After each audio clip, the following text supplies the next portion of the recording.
Hello and welcome to another tutorial.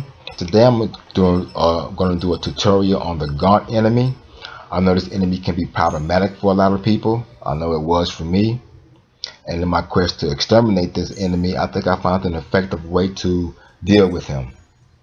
So first I'm going to detail the equipment and garb that I have here.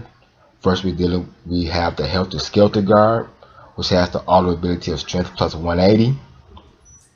Next we have the Bone Cracker weapon, which you can get from the last one skeleton. I got it from the Skeletons in the Closet side quest in the Dead Dooms, which effectively has you eliminate the last one skeleton. Next we have the Guardian Corpse shield that comes with the Guardian Corpse garb, which you get from having Final Fantasy 13 or Final Fantasy 13 2 saves when you first start a game. Free stuff that they give you. And then next we have the Wolf's emblem, which increases your strength by 15%. Then next we have the Thorn of Aggression, which is mandatory for this battle. It casts Vigilance and Veil at the beginning of the battle. Vigilance helps you stand your ground against disruptive attacks, and then Veil raises your status element resistance. I'm going to explain in the battle why this vigilance is very important for this battle. Very important for this battle. Next we have the Girl's Glasses, which has no effects, and then we have Curse, ability that's mandatory for this battle. Curse helps you interrupt the enemy's attacks, which I explain why that's important in the battle as well. Has auto ability of 40% magic, plus 40 magic, excuse me. Then next we have the Heavy Guard level 4. No auto abilities, attack level 4, no auto abilities, and then Imperial, mandatory ability for this battle. It raises the enemy's weakness to elements. And then next we have the Dragoon Guard, which has the auto ability Soul of the Dragoon, which increases your stagger compatibility by 5% and physical resistance by 10. Then we have the Destroyer weapon, Hard Hitter level 2. You can get this weapon from the last one, Cyclops. And then next we have the Nam the Erosion shield, which raises your guard efficiency by 14%. And for those who don't know, you have light shields and you have heavy shields. This is a light shield. Light shields usually raises your ATB, makes you faster. And heavy shields, while it doesn't raise your ATB, makes you slower, raises your damage resistance better. Okay? Then we have the Imp's Crest, magic plus 15%. Then we have the Thorn of Speed, which casts haste at the beginning of the battle.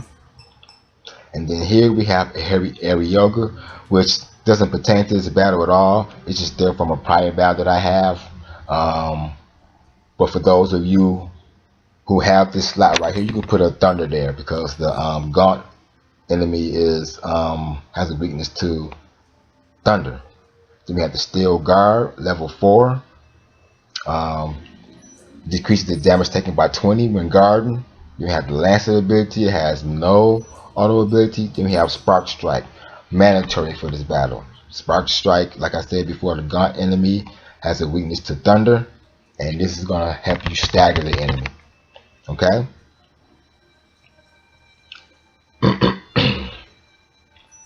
Then next we have the Celestial Bodyguard, which is a DLC guard. Has no auto abilities. And then you have the Flesh Render. Excuse me. Like I said before, it has no auto abilities for this guard right here. Then you have the Flesh Render, which you get from the last one, Reaver, which is the behemoth looking animal. For those who don't know what that is, what he is. The next it casts, has the auto ability of Regin, casts Regin at the beginning of the battle. Then you have the Aegis shield, which comes with this DLC guard. Is another light shield, raises your ATB, makes you quicker. And then next we have the fighter's emblem, which raises our strength by 15%. You have two different accessories that raises your strength. I'm gonna show you the two, which you should have already saw, but just in case you don't remember, one is the wolf emblem, and then the other one is this one right here, the imps. This one right here, not the imps, but this one right here.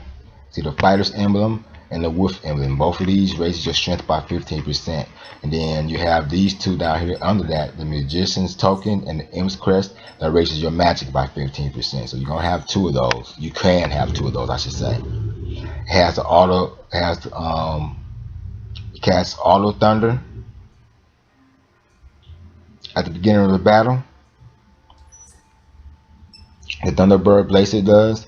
Oh, and then two here, you have head accessories, and then you have arm accessories. This Thunder Crest is the arm accessory. The head accessories affect only the guard that it pertains to, while arm accessories like the Thunderbird bracelet carries the whole three out of the whole three schematas. Okay. Here we have Heavy Yoga level 4. Like I said before, you can replace that with a Thundero, whatever you have. Your heart is 1. We have Heavy Guard level 3, which has all the ability of HP plus 150, Cross Blitz, and then we have the Electric Blitz, which is another thunder based ability, mandatory for these battles. Okay, so let's go out here and see what we can do. Okay. See where I'm at here. Okay, I don't want to get lost. I'm going to stay close to the. Okay, and we start the battle right now. I'm going to start the battle with your curse and with your blocking first. You're going to start with curse and Imperial. And the reason why that vigilance, like I said before, is so important because that area yoga spell that the Gaunt cast is very disruptive. And you want to be able to stand your ground. You want to be able to stay close to the enemy as possible so that you can interrupt their attacks. And that's why that vigilance is so important. Because that area yoga spell is very disruptive. And then if you don't block it right, it'll push you back. So we did that battle right there with 1. 1 is not that bad. Then I'm going to do a battle with 2 enemies. 2 enemies is where it gets difficult. And I'm going to show you how to do that as well. Okay? You want to start with blocking. As you see how disruptive that area yoga is, you want to curse, Imperial, and then you want to start spark striking. Okay, and this is where that vigilance is very important because when they cast them area yogas, you don't want to get pushed back out of range. You want to stay close as possible so that you can keep your attacks in, so that you can interrupt their attacks as often as possible. See how she stand her ground, and then spark strike or electric blitz or whatever you have. Spark strike or electric blitz. We're gonna block. See how it helps me stand my ground. I want to stay close as possible, especially with that with the Imperial and curse on them. You want to stay close as possible so that you can interrupt their attacks, and that way they won't be able to inflict that area yoga spell off. As you see here, I mean, disrupting his attacks, disrupting his attacks, where he's not allowed to get that area yoga spell off. Okay, simple as that. Done and over with. And then when there's 2 of them, you want to eliminate 1 as quickly as possible. And that's the video. Hope it helps someone. Hope you enjoy. Thank you.